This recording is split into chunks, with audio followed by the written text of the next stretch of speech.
साथ संगत जी, क्या निरंकार है या नहीं है? प्यारी साथ संगत जी, जानते इस विचार के माध्यम से आशा है प्रवान करें और ध्यान से सुने। प्यारी साथ संगत जी, प्यार से कहना धन निरंकार जी। साथ संगत जी, आज हम उस पर्सन पर चर्चा करेंगे जो सदियों से मानव मन को परेशान करता आया है। एक ऐसा पर्सन जिसे लेकर दुनिया में न जाने कितनी बहसें हुई है, कितने शास्त्र लिखे गए हैं। वह पर्सन साथ संगत जी कि क्या ईश्वर है या फिर ईश्वर नहीं है। अक्सर हम बच्चे, हमारी युवा पीढ़ी और कभी कभी हमारा अपना मन भी यह सवाल पूछ बैठता है कि क्या जो हम मान रहे हैं वह सच है या फिर यह सब उधार लिया हुआ ज्ञान है। ब्रह्म ज्ञान लेने के बाद भी हमारे मन में यह कोलाहल चलता रहता है।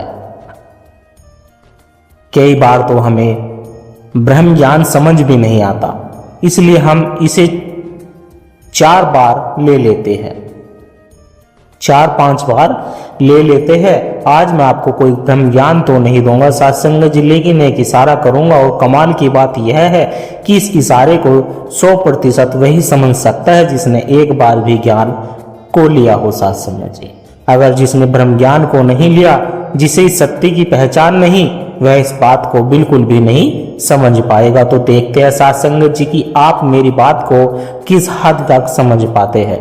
साथ संगत, शास्त्र कहते हैं कि जिसके मन में योग नहीं है उसकी बुद्धि स्थिर नहीं हो सकती। तो आइए साथ संगत अपनी बुद्धि को स्थिर करें और इस गहरे राज को समझने की कोशिश करें। साथ संगत, जब कोई पूछता है कि क्या ईश्वर है, तो हमें सबसे पहले रुककर यह सोचना होगा कि इस शब्द का मतलब क्या है। बहुत गहरी बात है साथ संगत जी, ध्यान से समझो। जैसी है माइक मेरे साथ है, मेरे पास है, यह माइक है, मुझे कैसे पता है कि यह है। आप कहेंगे कि महात्मा जी यह कैसा सवाल है। यह माइक तो हमें दिख रहा है, हम इसे छू सकते हैं, यह हमारी आवाज को बड़ा कर रहा है, इसलिए यह है। बिल्कुल सही। किसी भी चीज के होने का प्रमाण कौन देता है? हमारी इंद्रिया, सेंस, राइट। हमारी आंखें इसे देख रही है, इसलिए यह है। मेरे हाथ इसे छू रहे हैं, इसलिए यह है। यानी कि इस माइक का होना या फिर ना होना किस पर निर्भर करता है? मुझ पर, मेरे देखने पर। साथ संगत जी, यहीं पर लोग सबसे बड़ी गलती कर जाते हैं। जब हम कहते हैं कि माइक है, तो हम यह भी कह रहे होते हैं कि माइक मुझसे अलग है, मैं देखने वाला हूं और माइक दिखने वाली वस्तु है। अब जरा सोचिए साथ संगत, अगर हम ईश्वर के लिए भी यही सवाल पूछे क्या ईश्वर है, तो हम अनजाने में ईश्वर को भी एक माइक या फिर कुर्सी जैसी वस्तु बना रहे हैं। हम चाह रहे हैं कि वह निरंकार हमारी छोटी सी आंखों के सामने आए और सबूत दे दे कि वह है। क्या वह विशाल प्रभु जो कण कण में समाया है, वह इतना छोटा हो सकता है साथ संगत जी की हमारी आंखों का गुलाम बन जाए? नहीं साथ संगत जी, ध्यान दीजिएगा, यह तर्क थोड़ा गहरा है, लेकिन समझने की बात है। शास्त्रों में एक बहुत सुंदर श्लोक आता है जो हमारी स्थिति को समझता है। इंद्रिया, साथ संगत, जो हमारी स्थिति को समझता है, वह इसका अर्थ है साथ संगत की शरीर से श्रेष्ठ इंद्रिया है, इंद्रियों से श्रेष्ठ मन है, मन से श्रेष्ठ बुद्धि है, और जो सत्य वह तो इन सब से परे है साथ संगत। अब आप उसी माइक के उदाहरण पर आते हैं साथ संगत। अगर मेरी आंखें बंद हो तो क्या मुझे माइक दिखेगा? नहीं दिखेगा। तो माइक के होने का सर्टिफिकेशन कौन दे रहा है? मेरी आंखें, यानी कि इंद्रिया। और मेरी आंखों का मालिक कौन है? मेरा मन। अगर मेरा मन कहीं और खोया हो तो खुली आंखों से भी मुझे सामने की चीज नहीं दिखेगी। और उस मन का मालिक कौन? मेरा अहंकार, मैं। तो कर्म क्या बना साथ संगत? सबसे नीचे है वस्तु यानी कि माइक, उससे ऊपर आंखें, उससे ऊपर मन और सबसे ऊपर मैं यानी कि अहंकार। साथ संगत जी, ऊपर मन और सबसे ऊपर मैं यानी कि अहंकार। अगर आप कहते हैं कि ईश्वर है और सबसे उसे साबित करने के लिए आंखों या फिर बुद्धि का प्रमाण मांगते हैं तो आप ईश्वर को कहाँ रखते हैं? सबसे नीचे। आप कह रहे हैं कि मैं जज हूं, मेरी इंद्रिया गवाह है और ईश्वर कटघरे में खड़ा है, एक मुजरिम के समान, जिसे साबित करना है कि वह मौजूद है। क्या हम उस मालिक को, शहंशाह को अपने मन और इंद्रियों का नौकर बनाना चाहते हैं? साथ संगत, आप पूछेंगे कि अगर हम यह कहे कि ईश्वर है तो क्या हम यह कहे कि नहीं, ईश्वर नहीं है? साथ संगत, यह नास्तिक और आस्तिक की लड़ाई ही गलत है। साथ संगत, यह दोनों ही पक्ष बिल्कुल बचकाने हैं। इस अवस्था को संत कबीरदास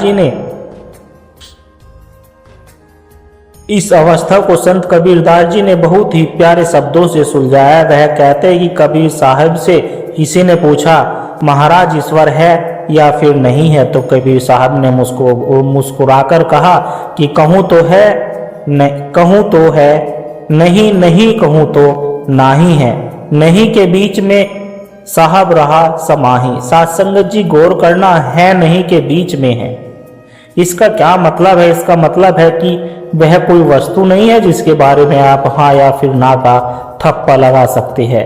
यह पूछना कि ईश्वर है या फिर नहीं है, वैसे ही साथ संगत जैसे कोई पूछे गुलाब की खुशबू का रंग क्या है। अब आप ही बताइए साथ संगत जी, क्या खुशबू का कोई रंग होता है? अगर कोई कहे कि खुशबू लाल है और दूसरा कहे कि खुशबू नीली है तो दोनों ही नासमझ है। खुशबू का रंग से कोई लेना देना ही नहीं होता। साथ संगत, उसी तरह उस ईश्वर निरंकार का, उस परम सत्ता का होने या फिर ना होने से कोई लेना देना नहीं होता है। वह होना और ना होना इन दोनों शब्दों से बहुत ऊपर है। बड़े ध्यान से समझो, वह आधार है जिस पर यह सारी दुनिया टिकी है। वह आपकी आंखों का दृश्य नहीं बल्कि वह ताकत है जिसे आंखें देख पाती है। उपनिषद कहते हैं साथ संगत जी कि जो आंखों से दिखाई नहीं देता बल्कि जिसकी शक्ति से आंखें देखती है उसी को तुम ब्रह्म जानो। जो साथ संगत, अब सवाल यह उठता है कि अगर वह वस्तु नहीं है, अगर वह मेरी आंखों के पकड़ में नहीं आ सकता तो फिर वह कौन और मैं उसे कैसे जानूं? और वह नहीं है तो फिर क्या वह मैं हूं? अब सवाल आता है, अगर वह वस्तु नहीं है तो हम उसे नाम क्यों देते हैं? साथ संगत, इंसानी मन की एक बहुत बड़ी कमजोरी है। हम जिस चीज को नहीं जानते उसे एक नाम दे देते हैं और जैसे ही हम किसी को नाम देते हैं हमारा मन उसे चित्र बना लेता है, कहानियां गढ़ने लगता है। जैसे मान लीजिए कि मैं एक अजीब सा शब्द बोलूंगा या बोलता हूं जिसका कोई मतलब नहीं होगा। ग्रास्मो, अभी यह शब्द आपने कभी नहीं सुना, लेकिन जैसे ही मैंने नाम लिया आपके दिमाग में कुछ ना कुछ छवि बनने लगी होगी। कोई जानवर, कोई मशीन, कुछ तो सोचा होगा। यही तो साथ संगत जी गलती लोग ईश्वर के साथ भी कर रहे हैं। ऋषियों ने कहा था कि वह अगम अगोचर है, लेकिन लोगों ने उसे नाम दे दिया और नाम देते ही साथ संगत लोगों ने उसे आसमान में बैठा दिया, उसे कपड़े पहना दिए, उसकी कहानियां बना दी। हमने उसे बनाने वाला कह दिया और खुद को बनने वाला कह दिया। हमने अपने और उसके बीच मीलों की दूरी पैदा कर दी, जबकि सच्चाई क्या है? उपनिषद कहते हैं साथ संगत कि ज्ञानी महापुरुषों ने साथ संगत जिन्होंने सच में जाना, उन्होंने उसे कोई सीमित नाम या फिर आकार नहीं दिया। उन्होंने बस इशारा किया, उन्होंने उसे तत् कहा। वह क्योंकि आकार देते ही वह छोटा हो जाता है, वह हमारी कल्पना का गुलाम हो जाता है। साथ संगत, हमारे वेदों का, हमारी भारतीय संस्कृति का सबसे बड़ा महाकाव्य क्या है जिसे आज हम अपने हृदय में उतारते हैं? साथ संगत, वह काव्य है तत्वम अस। इसका अर्थ है साथ संगत जी कि वह तुम ही हो। चौके मत साथ संगत, हम अक्सर सोचते हैं कि मैं यहाँ हूँ और भगवान वहाँ है। यह दैत्य अज्ञान है साथ संगत। अगर ईश्वर अनंत है तो क्या कोई ऐसी जगह हो सकती है जहाँ वह नहीं है? अगर वह कण कण में है तो क्या वह आप में नहीं? जब हम कहते हैं कि ईश्वर मुझे देख रहा है तो हम उसे अपने से अलग करते हैं, ऑब्जेक्टिफाई कर देते हैं, पर सच्चाई यह है कि वह दृश्य नहीं साथ संगत, वह दृष्टा है। वह शक्ति है जिसके कारण हम देख रहे हैं, वह आपके देखने के पीछे की रोशनी है। साथ संगत, बाबा हरदेव सिंह जी महाराज ने एक बार फिर समझाया था कि जैसे सागर और लहर एक है, वैसे ही आत्मा और परमात्मा एक है। अगर लहर कहे कि मुझे सागर को ढूंढना है तो यह उसकी नादानी होगी। लहर तो खुद सागर का ही रूप है, इसलिए वह सब्जेक्ट है। साथ संगत ऑब्जेक्ट नहीं, वह आपकी आंखों के सामने नहीं आएगा, वह आपकी आंखों को देखने की ताकत बनाकर बैठा है। समझो बात को। साथ संगत वह कानों में गूंजने वाली आवाज नहीं, बल्कि वह चेतना है जो आवाज को सुन रही है। कबीर साहिब कहते हैं, जो नैनम में पुतली त्यो मालिक घटमाही, मूर्ख लोक न जन है बाहरी ढूंढन जाही। बल्कि साथ संगत जी बिल्कुल वही बात कि जो लहर समुद्र को ढूंढने चली, अब यह एक बहुत बड़ा प्रश्न आता है साथ संगत जी के। अक्सर लोग तर्क देते हैं, अब मैं ही हूं तो मुझे बनाने वाला भी कोई होगा। यह तर्क बहुत साधारण लगता है। साथ संगत खड़ा है तो कुम्हार तो होगा, खड़ा है तो कुम्हार तो होगा, मैं हूं तो भगवान तो होगा। साथ संगत आप इस बात को एक सपने से समझिए, जैसे कि जब आप रात को सपना देखते हैं तो उस सपने में एक पूरी दुनिया होती है, जमीन होती है, आसमान होते हैं, लोग होते हैं और उन सब के बीच आपका एक किरदार भी होता है। आप सोचिए वह सपना किसने बनाया? आपने बनाया। वह जमीन, वह आसमान और वह किरदार, यह सब आपके ही दिमाग की उपज है साथ संगत। यानी कि सपने का रचयिता भी आप ही है और उसे देखने वाले भी आप ही है। उलझन कहाँ है फिर? कमाल की बात यह है साथ संगत की सपने के अंदर जो आपका किरदार है उसे यह नहीं पता कि वह सिर्फ एक सपना है।